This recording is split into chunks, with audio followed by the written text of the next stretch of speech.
Welcome to By the Way with Beth and Stacey. I'm Beth Cooper. I'm Stacey Early Wine, and I've pulled out the fall pumpkins. Yay! The best decorating time of the year. Second best. I knew that was Second coming. best.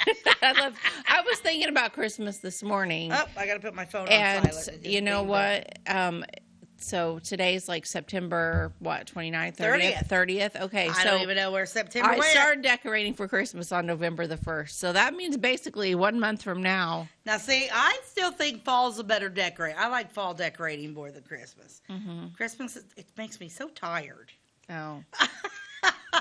I like fall. I'm a big fall girl. I like fall too. I like my fall decorations. I like the fall. Mm-hmm. They look good too. Uh-huh. Yeah, my stuff turned out pretty well. My mums are living. There's always this big thing on whenever you're on there. The best way to water mums. It's like, well, when it rains, it just rains down on them. So calm down. Mm-hmm. I don't do that whole watering from the bottom thing. I just dump water on them. Yeah. I'm usually in a big old hurry, and mine look great. Mine look great too. I just water them every day with the hose. I just have the hose like near my porch, and I just turn it on and just water them. Some people are like, no, mums are picky. You got to water them from behind and just let them suck it up. I'm like, nope, mine just get it from the top. So last year, I also had read an article about how to properly water mums. So last year, I remember this now that we're talking about it.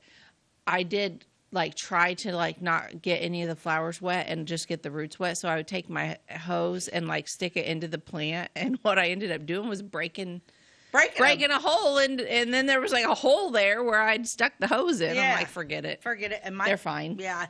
I've been putting mums on my porches since I've been able to buy mums and put them on my porches. Mm-hmm. I did lose a couple on the actual porch because I keep forgetting they're there. So I'm going to Trixie on by the old farmer's market. Yeah, they still have some. Oh, yeah. I got those ginormous ones. Yeah. Those look really good. I got some for the house, and I got them for the shop. Nope. The theater? Nope. The church? Nope. Rental property. Got it. I'm like, what else Keep do you going. have? What else? Because all the flowers at the theater still look good. Mm-hmm. And theaters. So we don't do anything in the summertime at the theater, so the theater don't have any money. So I didn't go buy mums with. So. We had to pay property taxes, and we got our insurance too. So nope. And we're putting together something fun for the first time at the theater. We are. We're going to have a haunted house called Carnival Nights at Nostalgia Theater, October 24th, 25th, and 31st, starting at 7 p.m. each night. You can check our Facebook page for our complete hour. Some nights, like after the Halloween parade, we will be open late. Halloween night, I think we're staying open. What is it? The 24th from 7 to 11. The 25th is after the parade, so it's 9 to midnight. Oh, right, 9 And to then midnight. Halloween night is Friday night, 7 to 11. But if people are in line, we're not shutting it down. We'll keep going. Right. We'll keep going until they're there. You can't go during the Halloween parade, but right afterwards. Afterwards, yeah. And we say 9 o'clock. I don't even know what time the Halloween parade gets over.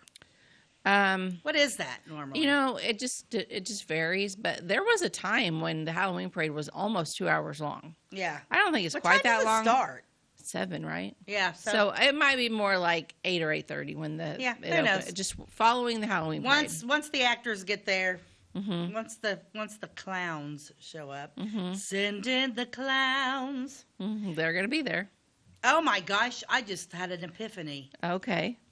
Well, don't share it because I'm not going to. I bet it's an idea that you need to keep to yourself for a surprise at the I'm carnival. going to. I got to write this down too. Okay. So, well, you keep talking while I write. In the meantime, let me entertain you. During the commercial break because it's a great idea. Okay. Well, in the meantime, so the end of September just went right by, and I know we talk about this every week. The time goes fast. Blah blah blah. But we're talking about it because we're still stunned that September's over. I don't know. Yeah. So things are good with my family. Everything's going good. Football season's been super fun. Carissa is the manager of the how's she digging that? Is she liking team. it? Yes, she likes it, and cool. she's had a good time with it. And so this coming weekend, the football game is in El Dorado. It's a Saturday game at 1 p.m. Instead of a Friday night game, which I actually am looking forward to because El Dorado is just 7 miles from Harrisburg, where I grew up. So we're going down. We're watching the game in El Dorado. And then I'm going to Harrisburg to eat at my favorite pizza restaurant in the world, Mackey's Pizza. Mackey's. And meet my best friend that I grew up with, Jessie, and hang out in Harrisburg for the evening. So that'll be nice. Yeah, I'm looking forward to that. That'll be good. Yeah. Yep. So it's beautiful. The weather's been beautiful. Yeah. It's been nice. It's been beautiful. It is a little hotter than what I would really. I love those fall temperatures where it's like you don't need a coat, but you don't need shorts. You know, like, and I don't feel like I think we had like 1 week of that, but it really didn't stick. And now it's like almost to October. I'm hoping October has days like that, but it'll probably. I'm looking ahead at the 10-day forecast, and it still says like highs in the high 80s, like even 10 days from now. So that puts us at almost halfway through October, and it's still feeling like summer. And then this is how I remember October weather from year to year is I always base it on what the weather was like at the Louisville Fall Harvest Festival, because that I can think back on every one of those since I was, in high school, and what the weather was like. And nearly, I won't say every one of those fall festivals, but I will say nearly every one of them was freezing. It's cold. They get cold, yeah. Especially at night when you're standing there for the pageant and stuff, it's cold. Now, the Saturday parade might not always be cold, but the nights are cold. And so that just leaves like 2 weeks in between when I know the forecast is still in the 80s and then the fall festival weekend. So I'm hoping at least we get those 2 weeks of nice temperatures. But I'm afraid, like you, it's just going to be like, boop, we're at winter. Yeah, and then it's going to be freezing. I do. Yeah. I mean, I like winter. Sometimes. I like winter, but I also enjoy those perfect fall days. We did Friday night or Sunday night. We we grilled out and had a weenie roast at the house, and boy, it was nice sitting around the fire because it wasn't. You could sit close to the fire. It was a little chilly out, and but the fire was nice. And but Jack had a flag football game, and I was in my capris and my flip flops. It was like. It's kind of cold. It was kind of chilly. Really? It was cold out there, yeah. Oh, well, good. Yeah, it was cold. Sorry you got cold, but I mean, at least it wasn't super hot. Temperature on my body, I'm either having a hot flash and sweating or I'm freezing. There is no middle ground with me anymore. But yeah, the weenie roast was nice. Jim's going to pull my camper out at Charlie Brown, and we're going to do another camping thing. I want to be out there during that zombie walk. Oh, Clay County Hospital's doing a fundraiser. They're doing that zombie 5K, which I think it might be kind of fun. So, when is that? Do you want to share that? I'm not sure. Let me find it real quick. It's on Facebook too. It'd be the first time they've done this. I'm pretty sure it's the Clay County Hospital. Amy Allen's putting it on. I've shared it. Oh, there it is. Look at that. Clay County Hospital Medical Clinics. Get those registrations in. We're going to have so much fun. Come for a barbecue pork sandwich, chips, drinks, and healthy living resources from 5 to 7, open to the public, not just runners and walkers. Then let's walk with some zombies at 7 p.m. So it's $15 if you register the day of or register without a shirt, or if it's $30 with a shirt. But yeah, you can go out and just eat. Okay. This thing is flipping around, so I can't read it that fast. What day did I say it was? I'm not sure you said. Well, because it won't stop moving. Oh, it's like a video or something? It's a video. Can you pause it? No. Nope. Well, okay. Well, anyway, it's coming up. Check Facebook. Walk run October 17th. October 17th. Friday, October 17th. Yeah. At 7 p.m. at Charlie Brown Park in Flora, Illinois. There you go. Zombie run and walk. If you're watching and you want to dress like a zombie while you run and walk, I think that's the vibe they're going for. Yeah. Zombies running and walk. Or, do whatever. Not that you would have to dress up, but if you wanted to, that's fun. Yeah, that'll be a fun thing for them to. That'll be a fun thing to do for them. So I hope the ones that are walking will stumble and walk like this. Oh yeah. Hopefully they're not like in it to win it, and then they're just like. Yeah. Who knows? But yeah, that'll be fun. Yeah. I just want to go out there and sit there, and who knows? I might, I may dress up like a zombie and just sit there and watch people go by. Yeah, and then we got our big carnival, so. Yes. You'll be seeing lots of stuff about the carnival because we'll be sharing it all over Facebook with Nostalgia Theater. It is a fundraiser for us, so that's a good thing. It's funny when you share something a million times, and then it's like, okay, here I am. I share it all the time. I can't find it. Technology's so good and then so bad. Yep. So what else is coming up in October? The zombie run, the haunted house at the theater. Right now, the Louisville Fall Harvest Festival will be at the end of the month. The Halloween parade. Yep. Trying to think. Seems like there's always a lot in October. Yeah, October gets busy. Pumpkin patches are starting to open up, I've heard. Yeah, that's always a good one. Stripes is open. Are they open? I think so, yeah.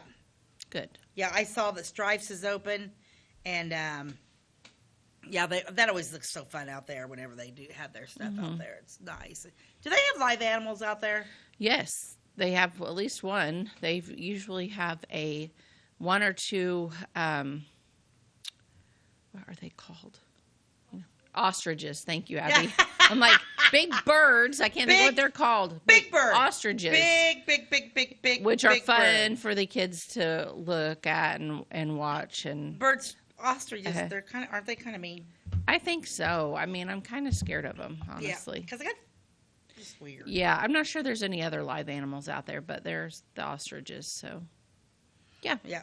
Okay, let me see. You got an ad for today? I do have an ad for today. Let me get my eyes on here and get on to my thing here. Let's see. Which one did you pull up there? Oh, okay. I found this one.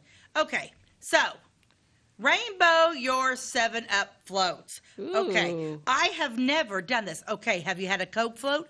Yes. Have you had a root beer float? Yes. Have you ever had a rainbow sherbet float with 7-Up? I've had a 7-Up float. I don't know that I've had sherbet. For fun and flavor. I've never had it with ice cream. Is it good? Yeah. First off, you can put any fizzy drink with ice cream and it's good. First off, I want those glasses. Those are super cute glasses. Those are cute. But I'm like, I've never had a 7-Up float before. I love the colors of this. This is from the 60s. The glasses are super cool. I love those old 7-Up bottles. I want to go back to bottles. Those are fun. There's nothing like finding an old soda machine that still has those old bottles, the sound of that. I went and paid taxes yesterday. I love going into the courthouse and just seeing all that old stuff. It's just the greatest thing. But yeah, I picked this. I'm like, look at that, super cool. That's just pretty. I thought that ad was visually stunning. It was very pretty. Visually that was a good stunning. One. That was a good one. That was a good one. I hadn't seen it before. I'm like, root beer floats, Coke floats. I've never done a 7-Up float. But you know what I might do today? 7-Up float with some sherbet. Yeah, but would you put it in vanilla ice cream or would you want it in vanilla? Strawberry. Oh. Because I get strawberry Sprites. Yeah. Or banana ice cream. But I think it would be bad in chocolate. Yeah, I would do vanilla. Vanilla? Or just sherbet. Just pick a sherbet. I think that's what they had there was a rainbow sherbet. Yeah, I think that was a rainbow sherbet, which probably is pretty good. Yeah. Orange sherbet might be good. Yeah. Okay, we're going to take a break, and we are going to come back. We're going to talk about Kinmundy today, and we got a lot to share with you, so we'll be right back. This is Christy, inviting you to wrap yourself in lasting luxury at Carnaby Square. We specialize in one-on-one customer service, high-quality, head-turning, on-trend fashions, footwear, accessories, and a complete line of Brighton leather goods and jewelry. If you want to nix fast fashion and invest in a true-to-size, ethically manufactured wardrobe that you'll wear for years, it's time to treat yourself at Carnaby Square in downtown Fairfield. Briscoe Surplus Sales on the northeast edge of Flora is your one-stop do-it-all shop. Looking for rugged boots and footwear from great brands like Lacrosse, Rocky, and Carolina? They're there. How about top-notch small engine parts and service? Briscoe Surplus Sales has it. Whether you're wiring your switches or switching your wiring, Briscoe Surplus Sales has the solution and the know-how to help you get the job done right the first time. Briscoe Surplus Sales, your one-stop do-it-all shop. We like technology at Flora Savings Bank. Here's what you can accomplish in our mobile banking app in less than 30 seconds. See account balances in your transactions, set up an account alert, make a transfer between accounts, get an alert text message about your transfer, pay a bill, turn your debit card off and then back on. It all happens in the palm of your hand with our free My Bank to Go app. Search My Bank to Go in the App Store or Google Play and give mobile banking a try. Flora Savings Bank, member FDIC and equal housing lender. We got You caught us chit-chatting. There we go. Yeah. But, yeah, welcome back to By the Way with Beth and Stacey. I'm Beth Cooper. I'm Stacey Earlywhite, and everybody knows about the log cabins in Kinmundy. Kinmundy. Kinmundy Log Cabin Village. Yes, and it is so cool. I love going up there. For those that don't know, Yeah. it's open in the fall only. Right. And they do like a festival where you can go and there's vendors and food trucks and you walk around. You can also tour the old cabins. And then they also have a haunted trail there in October. Yeah, I have never experienced the haunted trail. I don't even know. I don't think it was the same place. But one time back in the 1990s, I went to a haunted trail over by Kinmundy and it might have been there. And it was horrible, scary. I bet it was horrible, scary. Yeah, it was terrible, and I hated every minute of it because I wasn't scared by the people jumping out or the darkness or any of their things. I mean, it was scary, but it wasn't what bothered me. What bothered me the most is they had you walking on a path that was a trip hazard. Yeah, that's what scares me about it. There were vines, there were tree roots, there was this bridge, a wooden bridge. It was only like one person width, and it crossed over a ditch. You were down there. That's where you were at. And they had a machine on it, so the bridge went like this as you walked across it. Okay. Oh, I'd be scared. I don't have any balance, and it's not because I'm 46 years old. I have not had any balance. No, because in the 90s, she would have been 40. No, I was more like 14 or 15. I didn't have any balance then either, okay? Like, not born with it. Yeah. Not sure-footed at all. And, I mean, I really thought I was going to get hurt. I was going to die? Yes. It was terrifying. So my advice to people that put things like that on is make the path at least, if not a fall hazard. Right, yeah. No, it's scary. That's one thing that's kept me from going is... Yes. But anyway, we're going to talk about the lady that started this all. Her name is Irma Ingram. Okay. And it's so funny because, you know, like some people, I collect like depression glass, and I collect, when I go anywhere, I buy magnets, and my refrigerator's full of magnets. This woman collected original log cabins. Yeah. She and I are not different, or not the same. We are not the same. I mean, that's cool. And God bless her for doing it because it's so cool out there. How awesome to even have land that you could do that. Like you could buy them and move them and have a place to put them. Okay, go ahead. This is so funny. It says, while others gathered stamps and coins, Ingram, a resident of Marion County, village of Kinmundy, opted for something a little more substantial. Log cabins. Not models or figurines, but actual log cabins. These are original log cabins that people actually lived in. They're so cool. We're going to talk about some of those and people. We're going to show pictures and show that they're awesome. Her collection not only preserves history, but also delights and educates visitors to this day. When she started, others were embracing the new technology and lifestyle of post-war America.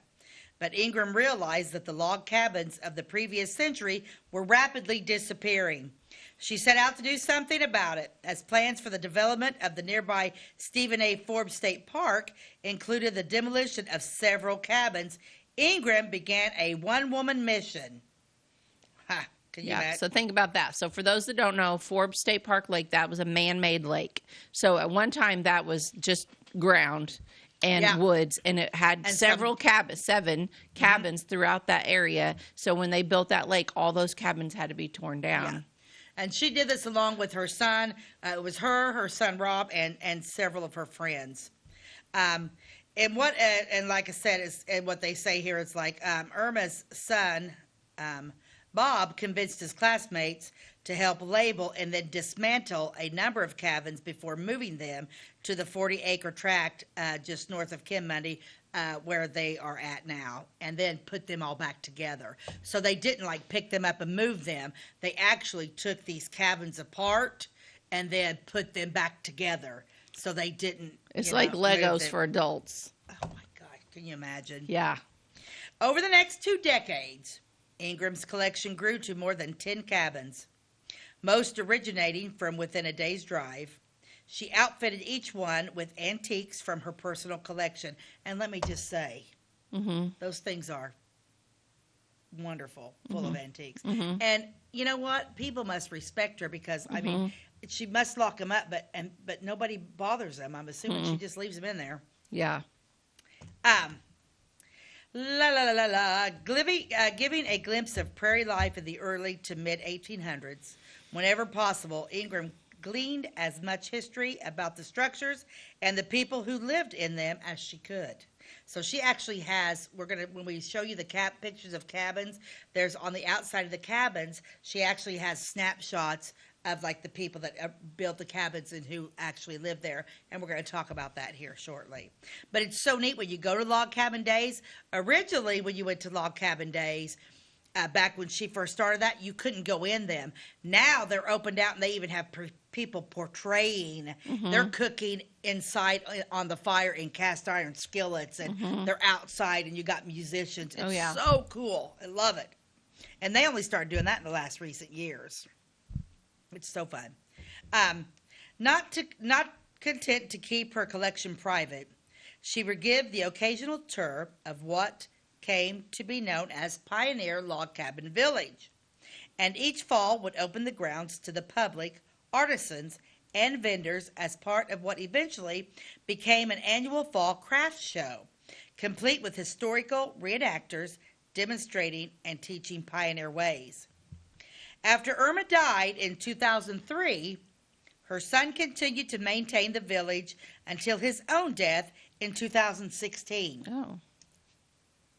During Bob's later years, members of the local historical society often would help with the upkeep of the cabins, and within the annual fall festival, which was growing in popularity, continued on the progress. When he died, the property, per Irma's wishes, was deeded to the Shriners Hospital for Children.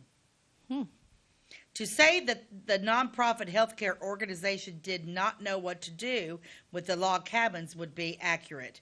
In fact, they were not even aware they owned it. Oh, geez. Yeah. When Bob passed away, the festival was already being planned. Vendors were all lined up and had already paid, explained Rick Hanks, a member of the Historical Society of that time.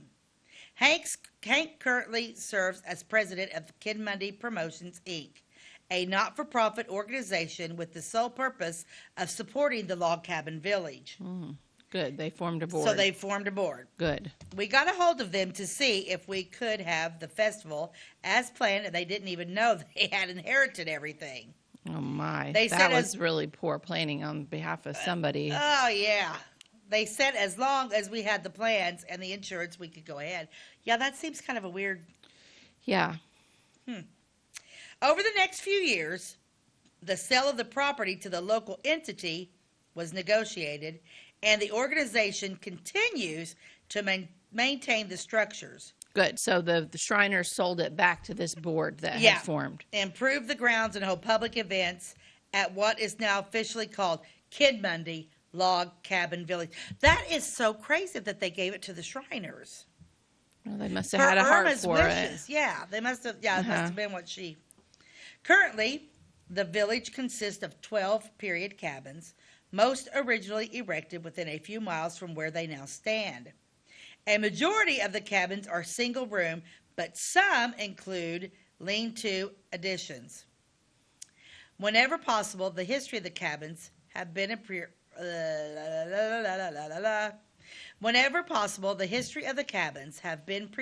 preserved along with the structures themselves, but with some little is known. One such building is the Stevenson Cabin, relocated to Kinmundy from south of Decatur. And we are going to talk about, I don't have anything, they don't have Stevenson pulled up yet. So Stevenson is one that you couldn't get into. They are working on it right now. So it has been relocated to Kinmundy. It came from Decatur.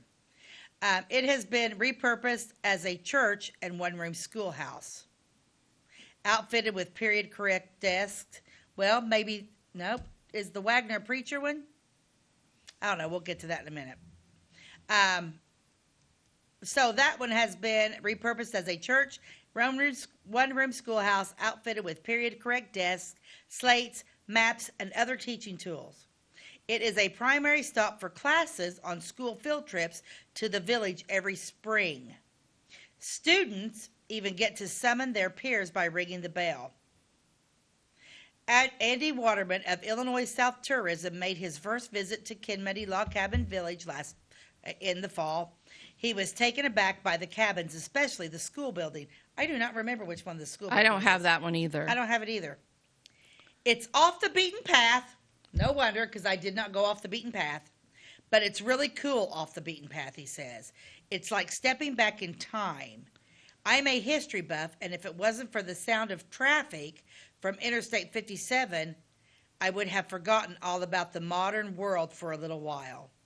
He says visits to the village are educational. You really get to see how the settlers lived, and it's eye-opening, he says.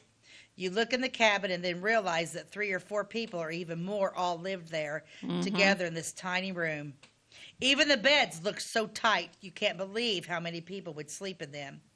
It is special and makes me appreciate how things are now because we don't have to live like that anymore. Hank explains that most of the cabins are true to 18th century living. The village is a group of 12 historical correct cabins, explains Julie Green, a local educator and volunteer with KPI. Everything is authentic. Visitors can walk into the cabins and see that they are furnished with time period collecting furniture. During our events, everything is open and visitor friendly so people can come and ask questions and learn from the volunteers. Yeah, they do demonstrations. They do field trips. Hank explains whenever we have festivals, all cabins are manned with people who dress in period costumes. At almost every cabin, someone is demonstrating pioneer skills, sharing about essential life skills at the time. We also want people to go into the cabins and not only look around, but touch the silverware, the furniture, the spinning wheels. We want them to know what it was like to actually live in those cabins at that time. It is all about the preservation of a simpler, harder time. Outside of field trips and arranged private tours, the fall festivals always held during the final 2 weekends of September. Yeah. Some of the younger ones in the group suggested a haunted trail. And I didn't think it would go over very well, but I can't believe how many people paid to get scared. It has really taken off, and so they've done that for several years. The Log Cabin Village really is a blast from the past, Kinmundy Mayor said. It's an awesome place and a great way to remember that people used to live like that. I don't know how you equate what we do to dollars, but I know that there is an economic impact with all the vendors and guests coming to our community. Oh, yeah. Log Cabin Village is an invaluable resource. We get lots of people who come through each year. It brings thousands of people to our community. It has become the thing that our community is known for. Irma had a vision. Who else would have thought all of this would still be heard, would still be here, and people would still come to see it all these years later?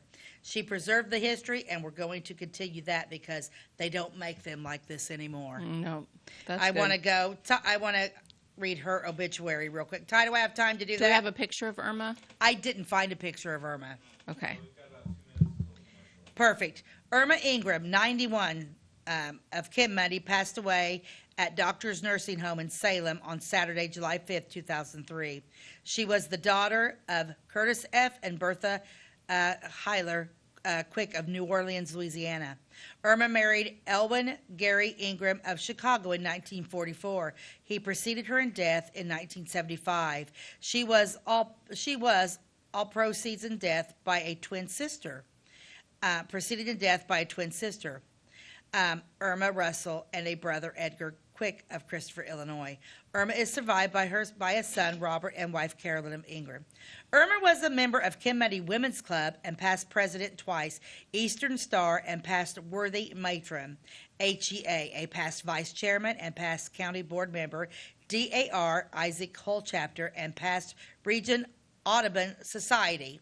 Lifetime member of the Marion County Genealogy and Historical Association, a trustee member of the Southern Illinois Tourism Council on its executive board of 2 terms representing 35 counties. She was awarded a bronze plaque in 1990 at Peoria, Illinois for her devotion to tourism. She was also a member of the Salem Lioness and Salem Women's Club until her dissolvement. She has also been written up in several articles As she was a lifetime member of the Marion County Genealogical and Historical Society. Irma was on television and many talk shows, including the BBC of London. Irma was a music teacher in the public school system of Salem for 27 years. She held 3 degrees with a major in psychology. Her graduate and postgraduate work was done at U of I and the University of Chicago. She also held a certificate in music. She, with her husband, Robert, owned the Pioneer Log Cabin Village near Kinmundy. Can we say that woman literally did it all? Yes, she did it all. Ty, I just sent you 2 pictures of her. Wow. Yeah. We'll take a commercial break, and then Ty will have that up for you, and we'll show you a picture of her. We'll be right back. At Clay County Hospital, we are dedicated to providing quality care for you and your family. Our skilled medical team is committed to your well-being, ensuring that you receive the personalized attention you deserve. From filling your prescriptions at our state-of-the-art pharmacy to a visit with our compassionate behavioral health providers, we're here to support you every step of the way in your journey. Experience the difference at Clay County Hospital, where your health is our priority. Clay County Hospital, complete care, start to finish. Tomorrow. Some fear the uncertainty it brings. Some trust the promise it holds. At Grinnell Mutual, we are always looking forward to tomorrow, growing and innovating. So even if the plans you have for the future aren't the same as the plans that the future holds for you, you can be ready. Because we'll be ready, like we have been for over 100 years. Trust in that. Trust in tomorrow. Talk to your mutual agent today. Your local agent is on the square. Louisville, Clay County, Farmers Mutual Insurance. At Clay City Banking Company, we're all on the same team, regardless of zip code. At home, work, school, or across the country, you can be part of our team with our cutting-edge mobile banking products. From your hand, you can check balances, transfer money, make deposits, and pay bills. Looking for a loan? We've got you covered with our mortgage, agriculture, commercial, and consumer loans. Join our team today. Clay City, Flora, Louisville, and Fairfield Banking Companies. We're the hometown banks, member FDIC, and equal housing lender. Welcome back to By the Way with Beth and Stacey. I'm Beth Cooper. I'm Stacey Earlywine, and we just got finished talking about Irma Ingram, who died at 93 years old. Yeah. Wow. What a woman. She accomplished so much. We have a couple pictures. It's because of her Kinmundy's on the map. That's right. Yeah. Wow. Let's take a look at one of those pictures. Yeah, let's show her. This is Irma, and this is her son, Bob. And this was taken in... Oh, man. How did you find that so fast? Oh, I got my ways. You do. She's so much quicker on the phone than I am. This is at Kinmundy Log Cabin Village. I think it said it either said 83 or 93. I don't remember. Oh, that's at Log Cabin Days? Uh-huh. Yeah. Yep. So she looks like a super nice lady, and so does Bob. Nice guy. Oh, yeah. Yep. Now, I didn't even see. I didn't even pay attention to like what he, if he was married or anything. I know he was married, but did he have children? Because it went right on. I don't know if he had. Oh yeah, that's her obituary, but I don't know which one she is. Yeah, she's. Which one is she? She is on the front and the far left with her arm up over her eyes. That's Irma when she was a little girl. And then these are all of her cousins. So next to her is Agnes, and then Agnes Reber, and then Edgar Quick, Elizabeth, her cousin Elizabeth, and then I didn't get a note of who was in the back. Yeah. But these is a group of cousins. Yeah, that's the only picture like that on Find a Grave. That comes up. That's the only picture, and I thought, well, that's kind of an interesting picture. Mm-hmm. But if you would have went to Bob.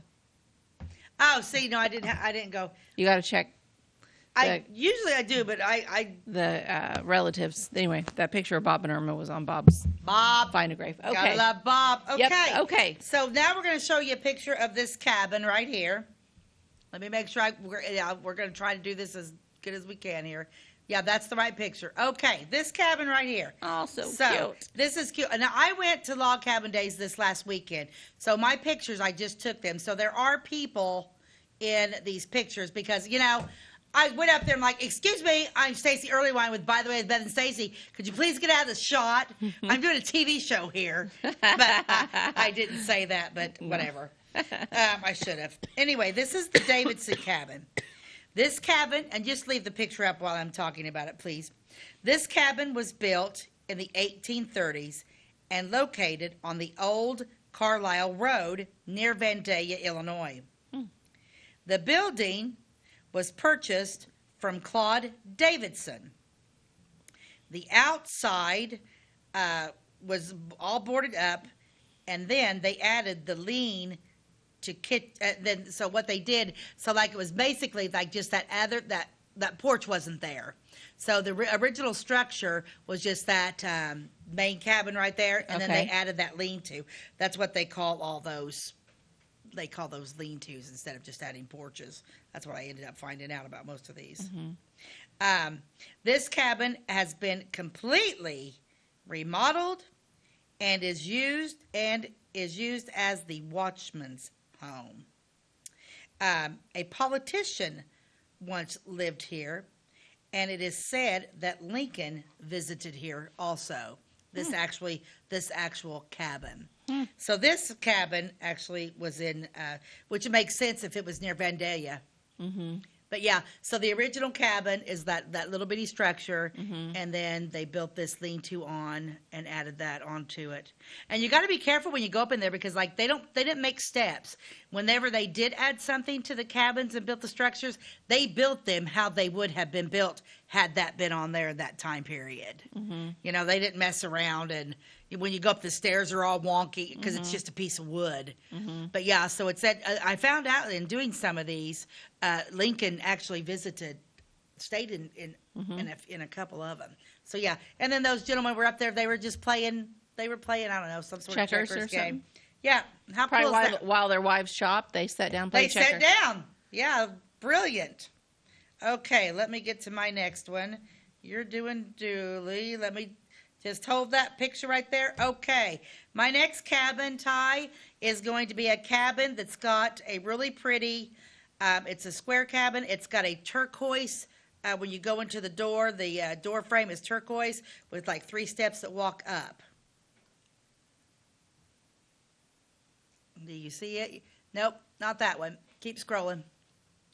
Yeah, it doesn't have any windows. There it is. Okay. All righty, let's see. This one is a doctor's office. This is what's I think it would be scary as a child, or if you're scared about going to the doctor anyway, because who knows what kind of methods they used back then. Yeah. And this is the building. This is the building. No windows, no escape. No. Okay. See the little guy right there? He's like making butter. That little guy out there to the right was making butter and had crackers. Oh. Yeah. He has bacon. But it's an interesting, right at the front of there, it says doctor's office. If you slick right to the left of right before you walk in the door, that little sign, doctor's office, amputations, bloodletting, herbal medicine, hours by appointment. Oh my gosh. This is known as the Lester Cabin. This cabin was originally located 8 miles west of Kinmundy, close to the little community of Lester. In 1895, a Mr. Jenkins, as a young child, visited with Mr. and Mrs. Auble. Mr. Auble was a doctor that treated with herbs. The cabin itself was built around 1835 with no interior walls. The mantel is original to the structure. On the south wall, you can see with a dual-purpose piece of furniture popular around the 1820 to 1850. It could be made into a full-size bed or raised to make an enclosed child's bed or used as a divan, D-I-V-A-N? What's that word? D-I-V-A-N, a divan. Divan? Uh-huh. What's a divan? Isn't it like a lounge chair? Okay. Irma Ingram purchased this piece in 1961 from the Ed Stapleman auction. The small cupboard was also popular at that time. There was many medicine bottles inside on the shelves just to the right of the door. This cabin was reconstructed on a day when Irma was not on site, resulting in the Lester cabin's back entrance facing the public lane, therefore known as the backwards cabin. So that's the back door. Oh. Yeah, that's actually the back door. They accidentally said it the wrong way. And I've got another picture of that cabin. that's actually, I took a better picture of it, just face on. Yep, there it is. So that's the back door. So Irma wasn't there. So what'd she say when she got back? Apparently she said, that's okay, leave it there.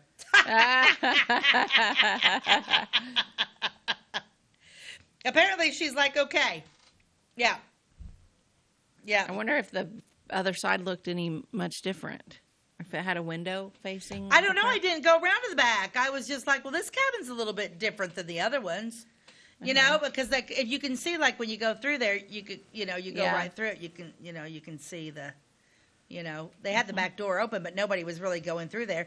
I really did. It was so, I mean, it was crowded, but it wasn't crowded. And I went inside a couple. I took a picture of one because it was like, but people were milling around there, and I wasn't comfortable taking pictures with them in it. With them in there. That's why I didn't take. I was really wanting to take a lot of pictures of people on the inside. But I didn't want to be like, oh, here, get out of the way. I'm going to take your picture, Yeah.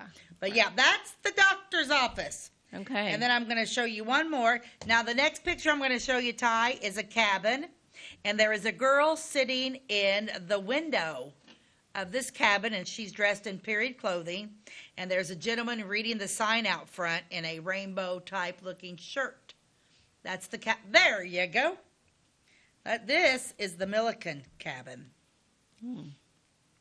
Milliken cabin was built by Alexander and Clementine Milliken. Clementine, that's a nice name. It was built in the 1840s.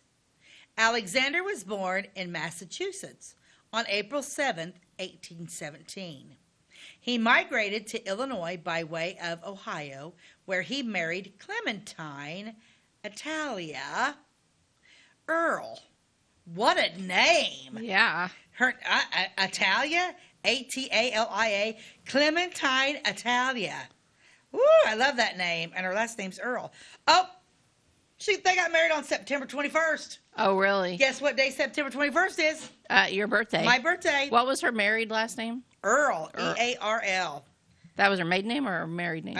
Well, no, because their last name is, his last name is the Milliken cat. Milliken, yeah. He married Clementine Atalia, A-T-A-L-I-A, Earl, on September 24th, 1843, in Portage County. How's she spell Milliken? M-I-L-L-I-C-A-N.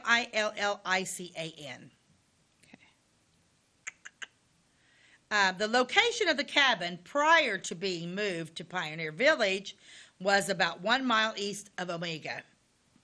After coming to Illinois, Alexander and Clementine had 6 children: Maria Eliza, Robert Jacob, William Henry Fillmore, Amanda, and Charles Lee. It's funny, some of them were like Maria Eliza, Robert Jacob, William, he just gets one name mentioned, Henry Fillmore, Amanda, and Charles Lee. I wonder if William died. Makes you wonder who their favorites was. Well, William isn't listed on Find a Grave. Yeah. Only her other ones are. So I wonder if that one passed away young or something. I don't know. But yeah, that's a pretty cool cabin. But yeah, those people were reading on the outside of it. Yeah. How cool. Yeah, that little girl, she was just sitting there. She's one of those at the Pioneer Village, just chilling out, man. Yeah, it almost looks like she's fake. Like she's ghostly. Yeah. I was like, and you can see in that picture, there's a fireplace in there. You can see everybody's cooking inside these. It is just absolutely, it's just so fun. It's well, just I don't great. have any photos of the Millikens, but okay. Their stones are pretty. Their stones are pretty, yeah. But we're going to take a commercial break, and I'm going to come back with 3 more, and then we're going to finish up this episode. We'll be right back. Since 2004, Ed Lewis Trucking has been moving America forward. Family-owned and built on values that matter. Reliability, hard work, and service you can count on. From dry van freight to dump and hopper bottoms, plus top-tier truck maintenance in their state-of-the-art shop that's open to all truckers, not just their own fleet. They're growing stronger, expanding with their recent acquisition of McKinney Trucking, but never losing sight of what drives them. It's Ed Lewis Trucking, family-driven, service-proven. Call Ed Lewis Trucking at 618-686-3555. My name is Robin Stanford. I own Stanford Marketing. It's a promotional products business along with an embroidery business. And we do custom hats, t-shirts, anything, you name it, we can make it. People like that we do stuff in-house and we can actually make things here and that we're not contracting to work out to other places. We never say no. We always try to find a way to do it. If anybody can do it, we can do it. We are hardworking women, that is for sure. Come to Stanford Marketing in Flora for all your custom and promotional needs. Jimmy ordered lumber, doors, paint, windows, electrical, plumbing, and much more. Oh yeah, Jimmy ordered guns too. John Lucas. What? You better be dreaming about all the stuff we sell here at Zink Building Center. Oh, I would. Zink Building Center in Louisville on Route 45. It's a cool place. Welcome back to By the Way with Beth and Stacey. I'm Beth Cooper. I'm Stacey Earlywine, and we're talking about the wonderful log cabins in Kinmundy. I've got 3 more that I want to hit on here, yeah, it was just so enjoyable. And we went Sunday. No, I went Saturday. And it was just beautiful. It was a warm day, but back there it's so shady. Mm-hmm. You know, it was nice. It's beautiful. It's all wooded, and if you haven't been there, really should go. So even if good. you're not interested in buying things, just go look around and go to the cabins. It's amazing. I bought the kids a couple things. Joanna needed a Paige messaged me. It was like, "Do you have an old-fashioned dress?" Joanna needs one for their church Christmas play. And the Amish girls were up there, and they had handmade their clothing. Oh. So I bought JoJo the cutest little handmade Amish dress with a matching bonnet. Aw. Talk about going to be cute. Yeah. Okay, Ty. The next cabin I'm going to pull up is the other cabin with the blue frame door and the blue windows you had pulled up earlier. Yep, that's it. This is the Anderson cabin. Okay? The Anderson cabin was originally located 8 miles southeast of Kinmundy. A stove was used for warmth and cooking. This cabin was one of 2 cabins found without a fireplace. It was used by a cobbler and constructed in the 1850s. Supposedly, 8 children were raised in this house, in this cabin. Look how little that is. Now, it was used by a cobbler. Make shoes. A shoe person. Yeah, they make shoes. So you're going to tell me that they raised 8 kids in there and made shoes in that place too, you think? I wonder if most people, they probably didn't leave. Did they work in their homes? Makes you wonder, right? I would think he would had a barn where his horse was, and maybe he did some of his work out there. Yeah. In the barn. Yeah, But, 1850s. That cabin is so tiny. It is that little. You can't, there would have been, 2 big beds in it, and then the rest would have been dining room table? And the beds aren't big, no. Oh, I know. No, they're like I know, they're like but- twin size, yeah. Yeah, and then people probably slept on the floor. They probably just slept on the floor. Yeah, that's the Anderson cabin. And then I'm going to show you, let me get over to, Okay, now the next cabin I'm going to show, it's a cabin on the outside, and it's got wording on the outside, like EL10, EL6, EL5, because that's how they put it back together. It's got an open door in there's no door on it. Yeah, this one right here. This one is the Stein cabin. And this was kind of blurry, so I'm going to just do the best here reading this to you.